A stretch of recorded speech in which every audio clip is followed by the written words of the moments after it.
Welcome to your chordal lesson of the week. Today, as requested in my lesson number 28, I'm going to do a complete lesson on secondary dominant chords. I will have to use a little bit more theory than usual, so I hope you'll be able to follow along. So as we've seen, the relation between the root and the dominant chord is the centerpiece of our Occidental music since hundreds and hundreds of years in almost any style of music. So let's say I am in C major. The relation between the root chord and the dominant chord is the centerpiece of how our music is made. It plays on the tension of the dominant chord.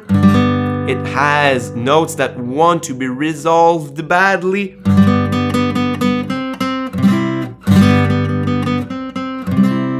So it plays on tension and resolution back home to the first chord of our key.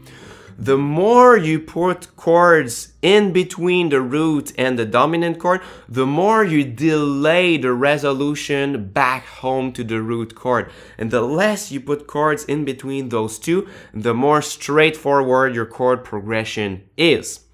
Now, there is something called the circle of fifths, which organizes all of the chords from your key and places them a fifth apart in the same way that the dominant chord is always a fifth apart from the root chord. 1, 2, 3, 4, 5. It's always built a fifth apart, so 5 notes apart from your scale. But we can organize all of the chords of our key in the same way to mimic this dominant motion here. So I'm going to make an example of the circle of fifths in the key of E major, because if I stay in C major, I would have to start up here very high on the fretboard, and it's not really comfortable. So in E major, without surprise, the root chord, the first chord, is indeed E major. And then it goes like this in the circle of fifths. E major, first chord, fourth chord, seventh chord, 3, 6, 2, 5, 1. So in order, it's E major, A major, D sharp diminished, G sharp minor, C sharp minor, F sharp minor, B major, and E major. So you can notice that all of these chords are placed a fifth apart. If we analyze it, we can notice this instantly. So we start with E major, and then the fourth chord is indeed placed a fifth apart. 1, 2, 3, 4, 5. If we go to the next, 1, 2, 3, 4, 5. 1, 2, 3, 4, 5. 1, 2, 3, 4, 5. 1, 2, 3, 4, 5. 1, 2, 3, 4, 5. 1, 2, 3, 4, 5. So all of our chords are placed a fifth apart, and it kinds of mimic the same movement as our primary dominant chord. Why am I talking about the circle of fifths? Is because if we start from a progression using the circle of fifths, it's crazy easy to implement secondary dominant chords. So I'm going to pick a very simple chord progression using the circle of fifths, and we are going to play it in D major because I'm going to be able to use open chords. I call them campfire chords like this. So my progression is D major, G major, E minor, and A major. So basically, I'm starting from my root chord, which is D in the key of D major, and then I skip to the end of the circle of fifths. You don't have to play the circle of fifths in order always 1, 4, 7, 3, 6, 2, 5, 1. You can start from the root chord and you can skip to any chord you want and just finish the circle of fifths from there. So I started on the first chord, I skipped to the sixth already, and I just finished the rest of the circle of fifths. So 6, 2, 5, 1. every pop song or every popular song for a long time in the radio use that concept of taking from any point in the circle of fifth and just going back to the root chord in order. So that's what we are doing here. And it's very, very easy to implement secondary dominant chords now because we are already fifths apart. So let's say that I want to put more emphasis on the A major chord here. I would have to find its own dominant chord, and the chord that precedes in our progression is E minor, so it's already a fifth apart.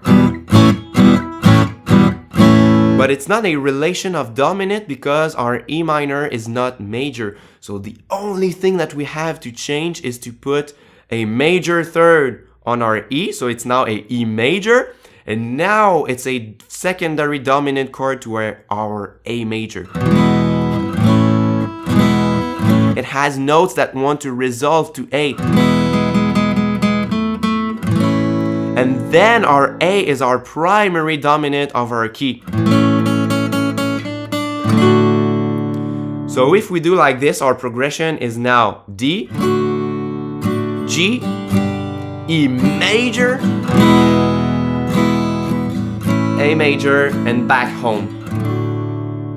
If we want to go further, let's say that I want to put more emphasis on the E major chord, I have to find its own dominant chord.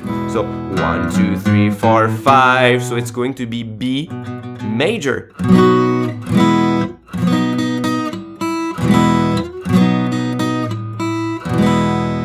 So the B major is the secondary dominant chord of E major, which is the secondary dominant chord of A major, which is the primary dominant chord of our D major scale.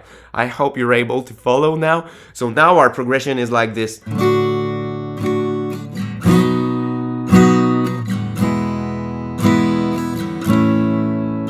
And back home. So now every chord in a progression wants to attract the next one.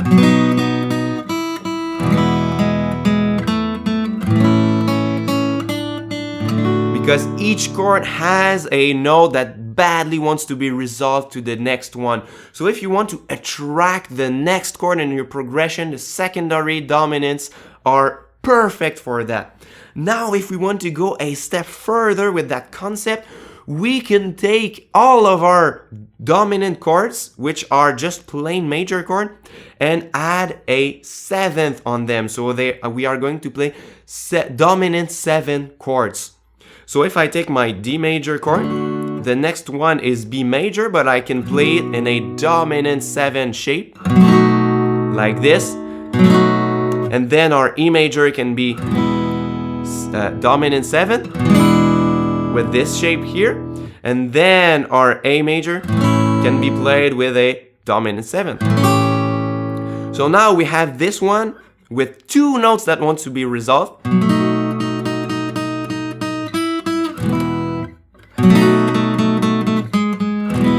This one, 2 notes that wants to be resolved.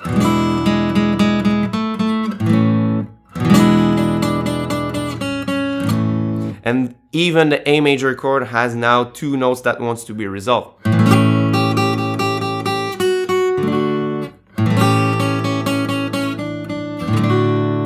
So it's crazy to attract the next chord. It's so, you take the listener by the hand and you take it to the next chord, and the next chord is everything just flows nicely and is very predictable. So now I'm gonna play the regular chord progression and I'm going to play the secondary dominant version 1 at second.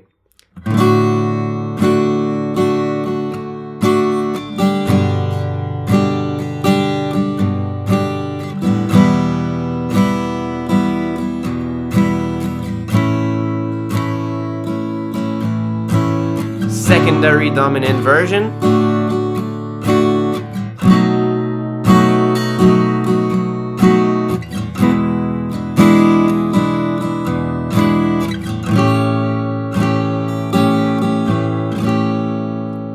Oh, if I wait here, it's not good. You want it to be resolved, right? That's it. That's what it's all about.